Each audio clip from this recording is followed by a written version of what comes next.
The Rock and Roll and Coffee Show is brought to you by Writers and Rockers Coffee Company, keeping the music and memories alive with some damn good coffee.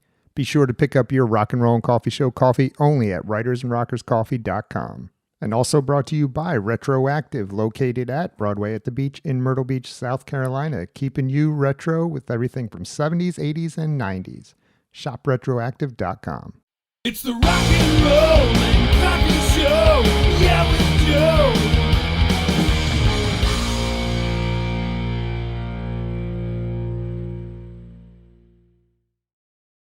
You moved out to LA from Michigan, correct? Yeah, I was in, various like club bands, and you played on, everybody back there mostly did cover songs. Very few bands did originals back then. And it was kind of right out of high school, but my first band, we actually played a lot of cool gigs and gigged around in, I don't know if you watch TV at all, the Counting Cars TV show that Danny Coker, it's a pretty big show. It's in Vegas, and he's got a band called Count 77. They're playing all the festivals now, and his bass player Barry Barnes was in my band. In Michigan or LA? Yeah, Michigan. Yeah, okay. That was like 40 years ago, so a long time ago. But yeah, I got to see him when I came out here. Danny's a real cool guy, and I'm gonna go probably check him out when I go out to Vegas. They're doing a show and stuff. But I started there, but basically I wanted to do originals. So I just kind of moved out to LA. I knew like one person that worked at a music store, and he hooked me up. He happened to work at a Guitar Center. So basically he hooked me up with a manager. I got a job like the next day. So I was really lucky. When you have to make me out there. So expensive. Yeah. I was gonna ask if you knew anybody in LA. Like, you just went out to LA just by yourself. I didn't know. I knew one person basically that, and I got a job at Guitar Center, and there I met like everybody. Like I was still worked with a lot of the bands afterwards, like Leatherwolf, Stryper was in there, members of Kiss. I mean, just, Alan Holdsworth, which is a big guitar god when he passed away. What year was this when you went out there? That's like the mid 80s. I went out there. So right at the height of everything, pretty much. Yeah, it was just crazy. I mean, it's like there's like concerts like every night. Guns N' Roses was just breaking at that time. So Warrant wasn't even really out yet. But they were just, I think that I wasn't aware of those guys, but it was pretty insane. And then basically, I met some of the guys. Like the bass player that ended up being on Cherry Street, he was from Michigan. So he came out there and he knew the singer and guitar player from Michigan. So it's like a bunch of Michigan people ended up in California. Yeah, a Michigan band came out to California. Yeah, so that was kind of unique. But just Guitar Center opened up a lot of avenues for me because I met a lot of connections through there and people I still talk to. I mean, like the band Lit, they were in high school, and they're called Razzle back then. Yeah. Mm-hmm. Before I started Perris Records, I had a thing called Monroe Promotions because I did all our business. I did Metal Edge ads, Rip Magazine ads, and I did these ads, and I'd put other bands in it. Like Razzle was one of them. So they were in, so I got, I knew Jeremy, talked to him every day back then and stuff. And you guys still talk? Pardon? Do you still talk to him? Yeah. They played Texas quite a few times. I go see them if they're out here. But now I'm in College Station. It's a small college town. There's nothing up here. So there's not really any concerts up here. Mm-hmm. I just went down to Houston, seen Shinedown and Papa Roach. That was really cool. But so, it's just a thing I never planned on doing Perris Records. Just everything kind of, since I did the band business, I got the band a record deal. I booked their tours. And who was your first record deal with Cherry Street? You guys the first CD came out on Perris Records. That's how we started the label. Oh, your first CD did? Pardon? Your first disc? Yeah, it was self-titled, and we did it independently because we had distribution through Relativity, which is a total crazy story. We had a 3-song cassette, and basically we started, selling them at our shows. But then Tower Records, Joe was a manager at Tower Records, and that was the happening store on Sunset. I mean, everybody I'd go up there and I'd see Steven Tyler buying stuff, or Jane's Addiction singer. I mean, every time I was in there was always somebody like famous buying stuff. And the manager, said, I asked him, I go, we want to sell our cassette here. He goes, well, all these bands bring in stuff, whatever. If they don't sell, we don't give it back. We just toss it, whatever. But if you start selling, we'll order more. So what we did is basically, after all our shows and everywhere, we promoted just Tower Records on Sunset. This is where you have to buy our cassette. And so we sold hundreds and hundreds and hundreds of them. And then Joe was like freaking out. He was just like, dude, I want to hook you guys up with distribution. I go, what's that? I don't know anything about distribution. So he hooked us up with basically it was called Important Distribution, which turned out they were owned by Relativity. And they had an office in New York, and then they had one by Long Beach or somewhere out there. But basically they started carrying our stuff, and then they go, you can't just sell it on, Tower Records. So there's a Music Plus chain. They had like 77 stores. It was towers all over the place. But then I started meeting with all the buyers, becoming friends, inviting them out to our show at the Whiskey, Roxy, or Gazzari's. And I became friends with all the people in the industry. And they started saying, we have these full color posters, 24 by 36 full color posters. And they said, hey, we'll put your poster up, in the stores. And I'm going, really cool. So, we're like doing all this, setting all this stuff up. And they go, do you realize that we charge the label thousands of dollars to do that? They charge like, Geffen Records, all this stuff. They were doing all this for free for us. Wow. So we're getting displays in all these stores. And, we had, just, it was crazy. And all that stuff kept just growing and growing. Then I started booking tours from Boston to Florida, Hawaii, playing all over the place with no tour support, nothing, totally unsigned. And you were doing all this? Yeah, I was doing all that stuff. And then I got us, so basically after our CD came out, then we hooked up with Artie Mogo, which was a huge guy in the industry. He was a president of Capitol Records, and he had SBK, but he just sold SBK when Wilson Phillip, or those three girl singers, whatever. Yeah. He sold that off, and he started JRS, and he had an office right on Sunset. So, basically we did a deal with him. He had Asia, Stray Cats, and Kool and the Gang. He had like quite a few bands on his roster, but we're the only hard rock band. So we ended up getting a deal through him. Right. So, were you guys a big draw out there live?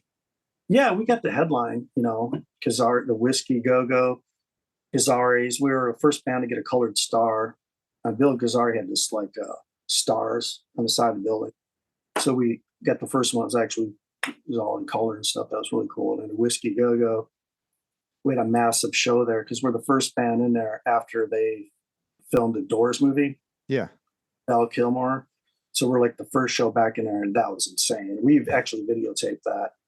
Is that online? I saw you guys have a lot of stuff online. That might be online, some of it, or the Troubadour. We had one, but I got some footage, but I got to look into that because that was the most craziest show.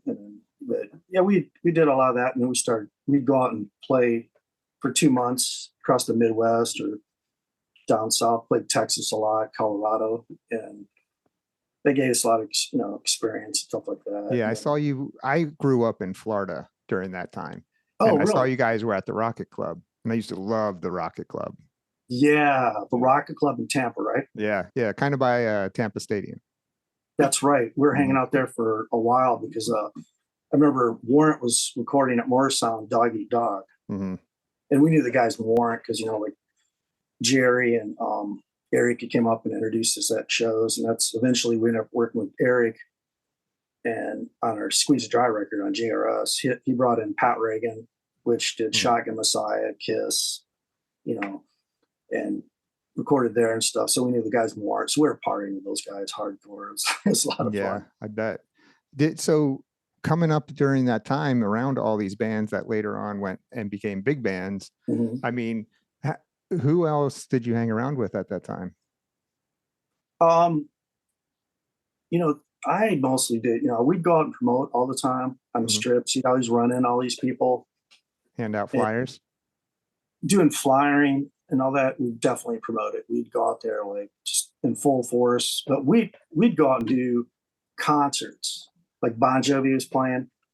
We'd go out there and take 2,000 flyers and just meet people all the time and just constantly like promote it. And then I'd come back, I'd sleep like 4 hours. I'd come back and go hang out at Kinko's and do more flyers, until like 4 o'clock in the morning. So there were 24 hours back then. And I was like working, like just full time, just doing all the business for the band. I hope some of the other guys were helping you. Yeah, the business, I pretty much it just happened. I mean, I never, I worked at music stores and stuff like that, but I was always getting sales, but just. You probably enjoyed it too, huh? Yeah. And it was fun. And just that way we knew, stuff was getting done, so, Who was in your band now? Chris, Vandal was in your band, right? Yeah, he was the singer. And Taz played guitar, and we had a few bass players. We had Jamie Scott in the beginning, which he went to Tyketto. He was in Tyketto, and he lives in Texas too. He lives right in Dallas, and then we had Kelly on drums, and we had Razzle before that, and then Red came in at the end. He played bass, and he was in a band with Chris called Boneyard, so they knew each other, and he brought Red in at the end when we did the Squeeze Dry record in our self-titled Squeeze Dry. Chris I was listening to some of the Cherry Street stuff, and I can't pinpoint who he kind of sounds like. A lot of people say Brittany Fox. Yes. Cinderella. Yeah, that's always Brittany Fox. I could not. It was like I could not think of it. It's been bugging me all day. Yeah, he did an Aerosmith tribute. Aerosmith, and so he kind of his vocal style changed. Yeah. When he was in Cherry Street, it was kind of more like Brittany Fox, Cinderella, style. Because we're kind of AC/DC meets Motley Crue. Were they your influences? Oh, for sure. Yeah. Motley. And that was definitely just the 80s thing. It's just people like ask me about it all the time. And it's you can't really. It's hard. It's just it was such a crazy scene back then, because you could go up there and it'd be like 5,000 people on the strip just walking up and down. All these bands promoting, people there from all over the world. People from Japan would be there. People from Europe, because there was no place like that ever. Man, that had to be a great time. I lived it, but in Florida. Gotcha. I saw everything on TV and that stuff in LA. I was a little younger, but I always wanted to do what you did and move out there, but I was too young at that time. It was like I got there just kind of. I wish I would have got there earlier, And then we, it was kind of really helped us too, as we got on MTV. They did a segment. We found out MTV was going to be up there, and we knew a promoter that was working with Carla Diamond from MTV, and we got talking to her, and she invited us on there, and she interviewed us and Slash and Warrant, and talking about Pay to Play. And that was like the Hollywood. Kurt, was it Kurt? He was like the VJ guy, and Kurt Loder, I think. Kurt Loder, yeah. It was like one of the highest running thing. It ran for like a month. They just ran this whole Pay to Play thing. What was that? I don't remember that. It was about talking about bands, pre-selling tickets and stuff. But for us, it worked. See, a lot of bands. There's so many bands out there, and every band tells you they're the next Guns N' Roses or Motley Crue. So how is the promoter supposed to know? So basically, for us to pre-sell was guaranteeing when people bought tickets, they're going to come. Maybe 90% of them at least. Because, you could go out and hand out tickets. A lot of bands would just give their tickets away. Nobody would show up because they didn't pay nothing for them. But we would actually get the tickets for like $300-$400 and end up selling them and bring in $1,500 to $2,000. So we actually had money in advance before the show. So, and we knew those fans were going to be there. And you got like money for walk-ups. People would say, I'm here for Cherry Street, so you'd get credit for that. So school me on this Pay to Play stuff. So they give you the tickets, or do they sell you the tickets? How does that? Yeah. They sell you the tickets. 100 tickets or 200, but we'd always come back and get more, because the more money you make. And then you can go sell them for whatever you want or do whatever you want to do with them. Yeah, I don't know if we had to pay $3 or $4, $5. Depends on what show it was, what club. They're all different.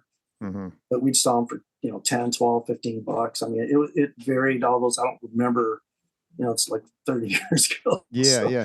And but so then do you keep all of the money that you sell the tickets for, or do you have to give a you percent have back to to the club? pay, like, it could have been $400 or $600. We have to pay. And then if you get extra tickets, then you pay more for those. But we always made that way. We always had money because we take that money and buy ads in Band Magazine, Mm-hmm. Rock City News, Screamer Magazine. We would constantly just put our money back into it, Mm-hmm. and spend it on flyers and stuff. And Mm-hmm. Was it always pay to play out there? not all the shows, we Okay. had a lot of different shows that we, just do, and they'd pay you on walk-ups or, but when you're out there and there's 5 million bands, but as long as you had a draw and stuff like that, I mean, we might have played some shows that weren't pay to play, but With so many bands out there, I mean, how do you get your foot in the door? well, we started out, they start you on a weekday, of course. I think it was Mhm. started like on a Thursday or what, we played. I think our first show up there was a Thursday on a Gazzarri's or something like that, but we drew, 100 people or 150, which is good on a Thursday. Yeah. And then they invite us back on a weekend, earlier spot. And the more draw you had, the bigger, and eventually we only played the Gazzarri's and we played like the Troubadour. We made a lot of money at the Troubadour. Those guys gave us like 400 or 500 tickets. So we made like the 2,000 or 2,500. We just had all this. We did really well, but we wanted to play the Strip. So I don't know if we played the Troubadour more than once or twice. We played Gazzarri's a lot, and the Whiskey Go-Go, and the Roxy. But we always would just do that, but then we weren't doing shows all the time. We'd do a show like in Hollywood every 3 months or 4 Mhm. months. You don't want to overplay. And Yeah, I would imagine that'd be a better way to do it. Yeah, we got offered shows. The thing is, we started having a huge buzz that we got offered shows out of state. So we're making, thousands of dollars a week playing Colorado. We play 4 shows and come back with like $2,500 in our pocket or something. We played like Mhm. 3-4 shows, and we played Texas and get, so I was basically we just got really good money playing all over the place. And then we'd come back and play Hollywood. And then just because you don't want to overplay, then you saturate it. And it's like, then nobody wants to come out and see it if you're playing every week or every month, Right. And then, so you guys went through that whole thing to get your band up there, and then you finally got a deal and released the CD. Came out when? Well, it came out in 93. On your label. Yeah. No, Okay. no, in like 92 and Perris, and then 93 it came out in B&G. But we had a tour. We signed an agency deal with Ashley Street Entertainment. They were handling Warrant, Peter Criss. But then we just had the usual band drama. You look back at it now and go, God, that was stupid. Why did we break up, or so and so quit? It doesn't matter now. But back Yeah. then you look and go, wow, that was dumb. We should have did that, because that's right when our record came out, we broke up. So that was just like one of those, because the whole scene was changing. MTV, by that time, 93, it was all, Soundgarden, Yeah, I was Nirvana. going to say, so your album came out at the worst possible time for a band Yeah, like yours. exactly. Yeah, it was like, so basically when the band broke up, I ended up in Texas for a little while, but I moved back to Michigan for 3 years. And Okay. then basically just people were reaching out to me, like bands. And, since I did it for Sherry Street, they all knew I did that. So basically I did like a couple compilation CDs, and then with, one track from each band. And then basically I just started bringing in CDs, cassettes, and then I did ads of Metal Edge. And like Alan Tuller was the son of the owner of Metal Edge magazine. He owned like 4 or 5 magazines. And I became friends with him, and I did started doing 3rd page, half page, full page. Then I started doing 2-page spreads in Metal Edge magazine. Oh, wow. With all the bands. And then Alan gave me a great deal. Then he gave me the opportunity he gave nobody else, is that I did these samplers. He goes, hey man, you know, would you like to send a sampler out with a magazine? I go, no brainer. Yeah. So I Yeah. did that, and I was working with CMC through a distribution company. And this guy at the distribution company was killer. He'd worked with CMC, all these labels. So basically, he'd say, hey, I'm working with this band, Widowmaker. I'm working with blah, blah, blah. So I would line them up ads in Metal Edge through my Perris ads, and I would do these samplers, and that exploded. Then I had customers from chain stores, Disc Union, which still, they just did an order for me. They've ordered for me for over 30 years. Wow. And Germany and Sweden. And my first year was insane because I was getting $5,000 orders every week from Japan, you know, and they're like, this is before the internet. I had to get a fax machine. They would just fax me order. Where are we at in years on this? 90s, This mid-90s? before that started kicking in, when I started doing Perris full time, 93, 94. And it exploded. I had this company in Sweden called Megarock, which was doing 6 figures a year, which just, you know, I couldn't even keep up. I had 2 or 3 college kids come in as interns helping me, like with shipping. And I was doing this out of my bedroom. I'm talking Amazon started in a garage. I started in my bedroom. That's a good problem to have, though. And then I expanded. My dad let me take over the whole garage, 2-car garage. That was like, I thought it was big. That's great of Dad. So, and that was pretty wild. And it was just, it's just unbelievable. It just exploded. Yeah. I was like, I had no idea. I just never, you know, planned this. It just happened. Is that the moment you realized that this was going to be a thing for you? Yeah. It was hard to, like, I kept putting money in the bank, and all this money was building up, but I had this guilt, is like, I can't take any money out. I got to let it keep growing, you know, but eventually I'm like, hey man, I gotta pay the bills, you know? So I started living off it, and I had a lot of great people, a lot of, you know, really, you know, good people that hooked up. And then this company called me out of Memphis, Tennessee in 93, because I had Rock's gang, Voodoo Love. And I didn't know who they were. They said they're called Selecto Hits. I didn't know. And they want to start ordering CDs. And they go, we like, you know, 500 of this, 1,000 of this. And I'm like, wow, you know, this, I was selling the stores direct, you know. And I didn't did you have all these CDs, or did you have to get them manufactured to fill the orders? Backing up and just dumping out thousands of CDs a day. It was pretty wild, you know. And the guys in Selecta Hits, turns out, I didn't even know it. They invited me to go to a reunion down there in Memphis. And Tim Avishine, great guy, passed away years ago. Just awesome guy. He really helped me out with knowledge and stuff. And he goes, you know who Selecta Hits is? And I go, no, man, I'm sorry, I don't. It's like, you know, Elvis, Johnny Cash. I go, well, yeah, Sun Records. He goes, that's Selecta Hits. It's Sam Phillips Jr., which is the nephew of Sam. It's Tom Phillips, was owner of Selecta Hits. Tom Phillips was Sam's brother, and he's the guy seen the TV shows about Elvis or Jerry Lee Lewis. He was the manager of Jerry Lee Lewis. And so basically he started Selecta Hits because he was doing the Sun Records 45, selling them after they got back maybe some returns, and they started carrying artists. So basically it's the nephews and nieces of the Phillips family, and they're like the most awesome people in the world. I am so lucky because they've just like took me under their wing. I'm like, I don't think there's any other rock labels they work with.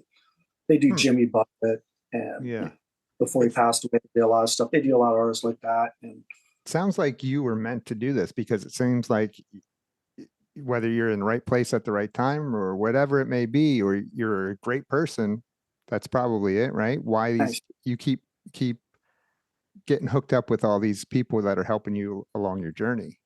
Yeah, that's the thing, is it's all like just being honest. Like the Phillips family, they had like distribution companies would go bankrupt, belly up, but they'd go and deal with the bankruptcy and get the CDs back. They would never stiff anybody. I mean, and I had offers to go hook up all these distribution companies coming, oh man, I can sell more for you, do this, blah, blah, blah. I go, man, there's no way. I got, you know, dude, I'm not gonna, these people are like family, you know, I've known them and just I'd rather go with people that, are honest, and they had a great reputation. And I just felt lucky I could work with them, so. Hmm. Now, have all your bands been with like that 80s style of music, or Yeah, that's kind of what I know most of. And then when you have a label, I tried doing some, like I did Paul Diano, Mhm. Solo City with him. I did uh, Vicious Rumors. I did some little different, but it's the thing is, I have connections with like magazines, radio, and I try to stick with AOR and rock because that's what, if I can't get promoted and get airplay or magazine reviews, then it's going to be dead in the water. So I have to pretty much stick to a certain style. Are you now with your label now? Is it just you, or do you have a staff? How's it Oh yeah, working? now me. Now Yeah, what? back in the day, I had like various people, like shipping department, because I was on the phone and dealing Mhm. with doing the business and stuff, the deals, contracts, getting the artwork done, manufacturing CDs, distribution. And Mhm. then in 2006, I did something like when the music scene was really getting 2006, it was rough, Mm. There's a 9/11, 2000, 2001, all that. It just, that I started Rock Nation, which, I have a website still. And my wife thought I was kind of crazy. She didn't think, I hardly slept at all. I was living on 2 liters of Coke, coffee, and just, I had VJs. I had a 30-minute show. I interviewed Judas Priest. I mean, I interviewed, God, everybody, every band under the sun. I did What the festival. what was I'm sorry, what was the show on? Was it just It was online? on. Well, that's the cool thing I did is I figured out how to get Rock Nation TV on 250 channels on Time Warner and Comcast. What I did is I've never seen anybody do this. What I did is I couldn't do ads, advertising, but it was on public access. So I had friends and people I worked with in different cities. I would send out the DVDs, the 30-minute shows, all produced in and out, editing. And I had it produced in Hollywood. My drummer, Razzle, which is in Cherry Street, ended up being a really pretty big time, like producer, editing, worked on a lot of videos and TV shows. And he would edit the shows for me, just really good production. And like Rob Halford sent me all his videos of his stuff on the solo bands, and we put the videos in there. And then Roadrunner sent me Nickelback and all various bands, and I had all my bands on there. And then we'd interview all these people. I had DJs in East Coast, West Coast. Then I had interview people, probably 5 or 6 people did interviews for me. Because what I did is I put out a newspaper, and what I did is I stuck it in 750 CD stores at the peak nationwide. And that was insane. I mean, every 2 months, I had interviews. I had to do the advertising. I handled all that stuff except, Mm. the interviews. And we it grew from like, 50 stores to 100, 300. When it was up to 750 in Texas City, where they made the newspapers, they had to bring a semi truck down there because we had 750 boxes, and I had to I'd bring all the labels with me, and we had like 10 people line putting all these together in the boxes and labels. Oh my And we did it goodness. every 2 months, because if I would have did it every month, I probably would have had a stroke. Wow. But we did that, and the TV show was out every week. Like I think I had, oh my God, was it 55 or 50, at least, or 57 episodes that I Wow. How produced. long did it run? That was a We did weekly? like a couple of years. Okay. And basically, it got to the point where I started getting kidney stones, man. It was really taking my health. It was like, because Mm. it was just pounding caffeine. Like, you can't, there's no way physically. I'm doing the label, Rock Nation TV, Rock Nation newspaper. It's like, Too much. yeah, it was too much. So I just basically just did it's online now, still Rock Nation. I do an I saw issue. that. That's, so So that's like an online magazine type thing, right? yeah, now it's just online, and Okay. I'm going to keep it going and stuff. And then I do also sampler CDs. What I do is I put PDF files. I could put 4 or 5 issues on a sampler, so people can put it in their computer and read it while they're listening to samples. But now most people don't even have CD drives on their computers anymore. Yeah, So right. I don't have one. I yeah, can't I listen mean, to the sample. yeah, just they're MP3s, because if I do MP3s, I can do up to 99 IDs on a CD. You can put up. I've had samplers with 99, samples on it. Wow. So, but Wow. most, I still do the samplers. I get them out with my orders and stuff. Uh-huh. But then I've mostly I think really helps just having it online. Mm-hmm. And these sample CDs, they consist of all your bands? Yeah, I put all my bands on there, and various bands, labels I worked with too. Like there's other labels in Germany that I've worked with, and Italy. Just I worked with Frontiers. I actually did their first distribution with Frontiers through Select Hits when they first started out, and they were doing distribution for me. Mm-hmm.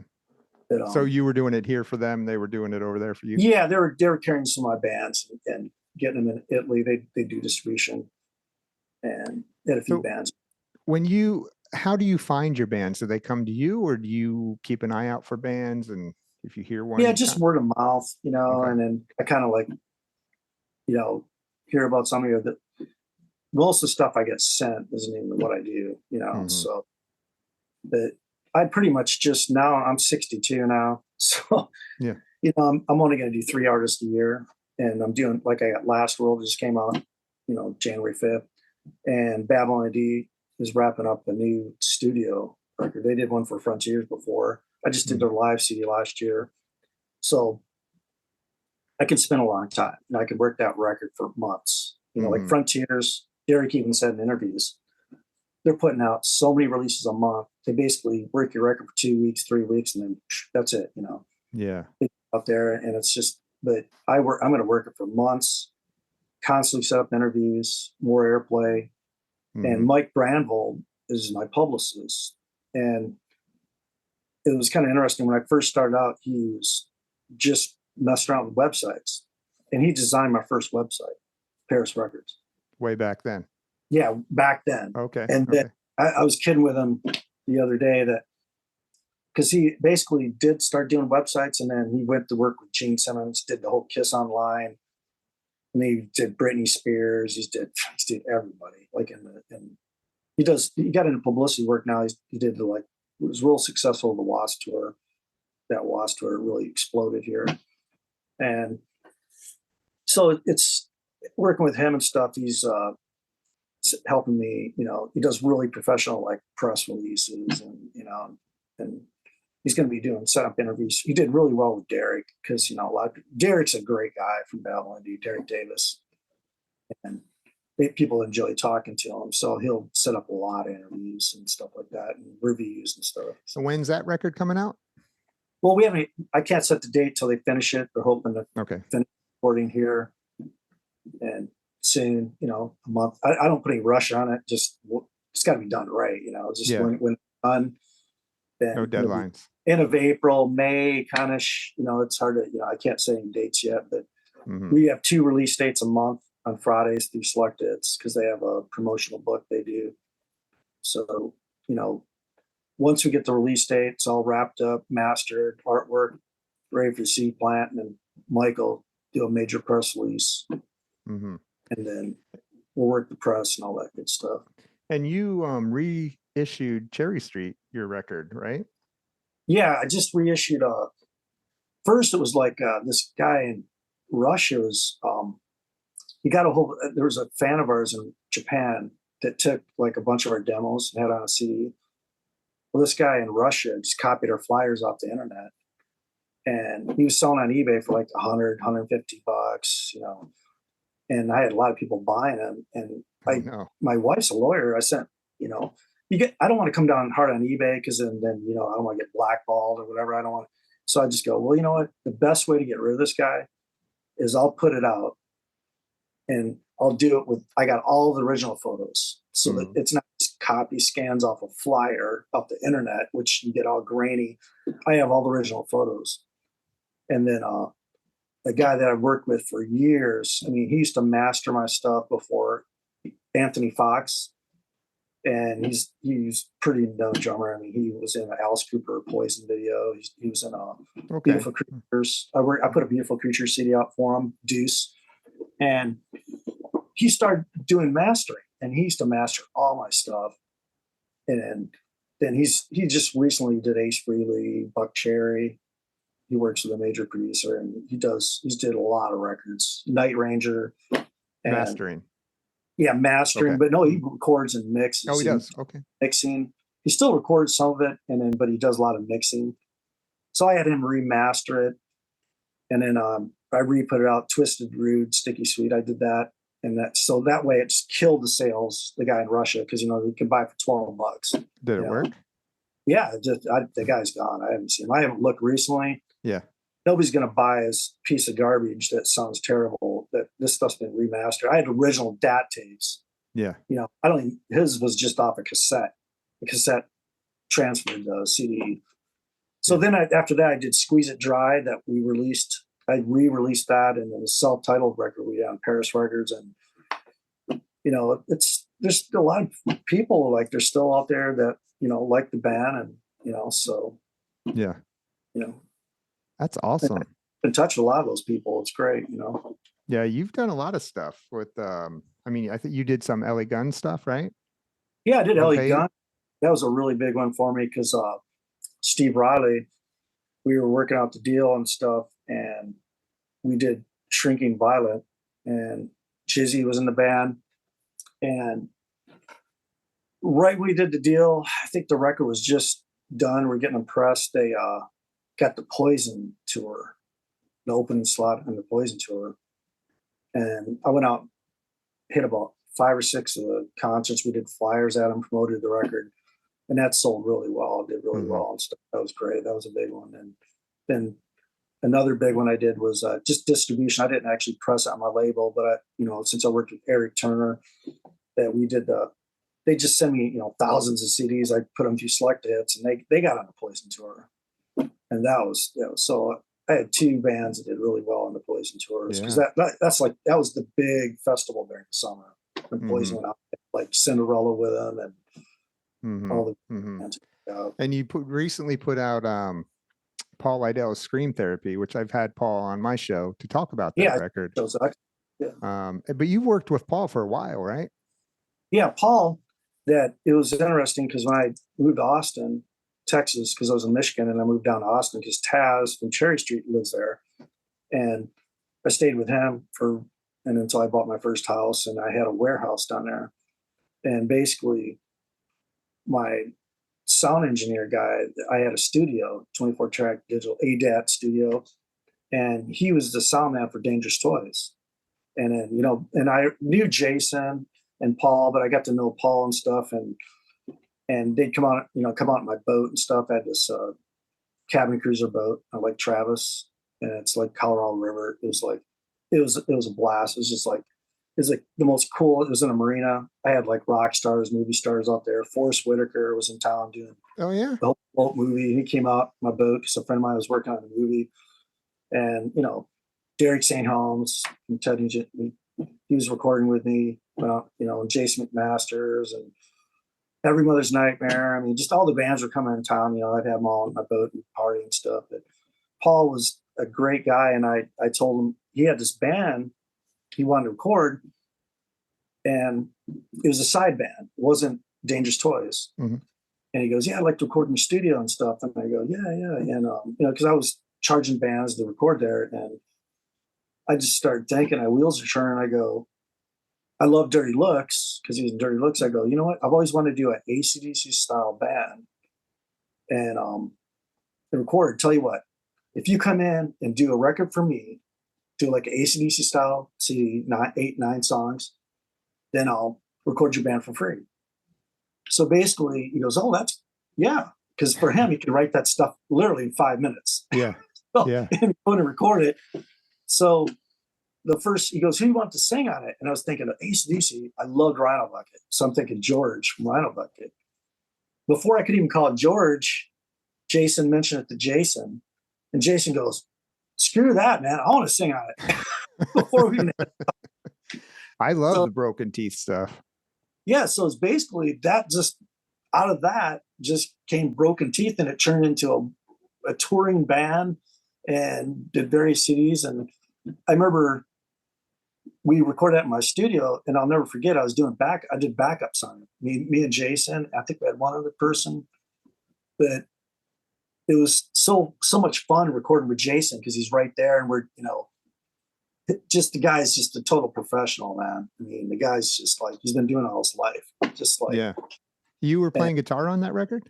I just sang backups. Just backups. Okay. Yeah, we did the backups. Okay. I totally hear my voice. I mean, it was on the first CD, so I did the backup vocals along with Jason, and I think there's one other person I can't remember.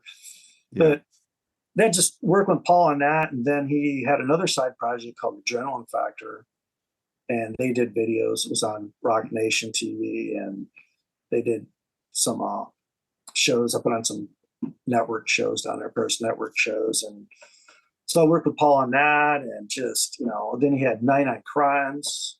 We did that. He had a side band. They did a lot of shows too. Mm-hmm. And then he called me out of the blue, goes, "Hey, I got a record ready to go. I got a show booked next week." I'm going, "Whoa." no warning. He's like, "Okay."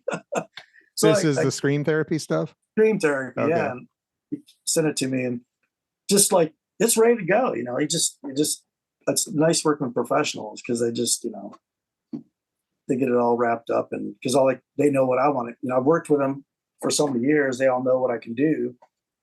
So they bring the stuff prepared to me. So then all I got to do is, get it to the CD plant, go through the artwork, everything lined up and everything, distribution and promotion, all that good stuff. Make it easy. Yeah. Yeah. That's awesome. Well, that's a great record. It's a great record. Oh, definitely. It's doing real well. I think it's going to be longevity. It's where it's still selling. Like, it's just growing, and he's doing more shows. He's got more shows lined up. He's got a video hitting tomorrow, Thursday, for Alibi. He did a lyric video. Now he's got a full-on video because he shot a live show. So that's coming out tomorrow. So he's planning on releasing, keep it promoting. He wants to keep that going, as a side project. But he's also, he does guitar lessons. It's just, the guy's nonstop. He's a workaholic like me. He's got Dirty Looks is still doing various shows, and they're looking. Hopefully, it'd be really cool to have those guys record some music. The Toys have some new music. You ever do anything with them? Yeah, they're just they're so busy, man. They all have stuff going on. Jason does the rock school, some kind of various rock school. He does that.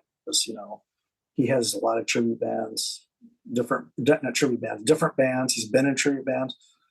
So they're all so busy, doing different. It's hard for them to, find time, Well, it sounds like you got a good thing going there, Tom. Well, it's kind of winding down. I'm not going to retire, but I'm going to I've been doing 7 days a week for like 30 years, man. Yeah. It's just, I would take vacations and take weekends off, but literally, I just got it from my mom and dad, they're workaholics, and it's not really work for me. It's just a lifestyle. It's just like, I love it, the business of it and stuff. So, do you have any kids or no? Pardon? Do you have any kids? Oh no, I just have 2 dogs. I like dogs. I got me and my wife. We have 2 schnauzers. Very spoiled. I was just asking because maybe you could pass it on to the kids. Oh yeah, no, you can't do that with the dogs though.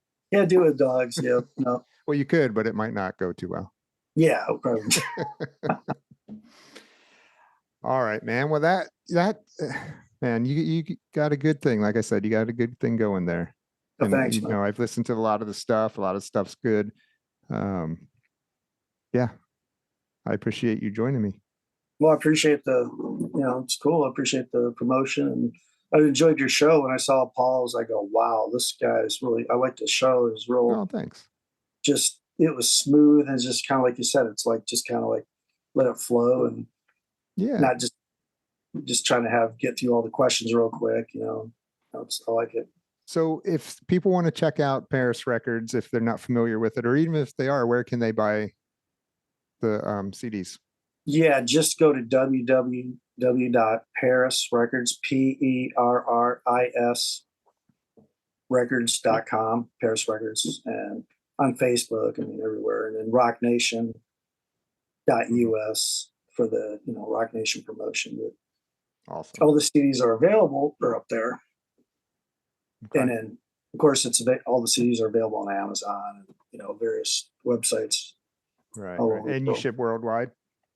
Yeah, I ship Japan, Germany, and a lot of it, a huge percentage now, I just select it. So I just ship my stuff to Memphis. I do 2 orders a week. When Mondays, Wednesdays, it's nice. I just do 2 big orders, ship them to them, and then they take care of Amazon and Alliance distribution. They ship out to various stores. And I'd rather give those guys, since they're so loyal to me, I'd rather give them a lot more of the business so then they make more money. Because if I try to do everything myself, then it's nothing left for them, So Yeah. Yeah. You're a good man. I try. All right, buddy. Wow. Again, thank you. Oh, I appreciate it. Thanks a lot. I really appreciate it. And I'll definitely be sharing this on Facebook. Awesome.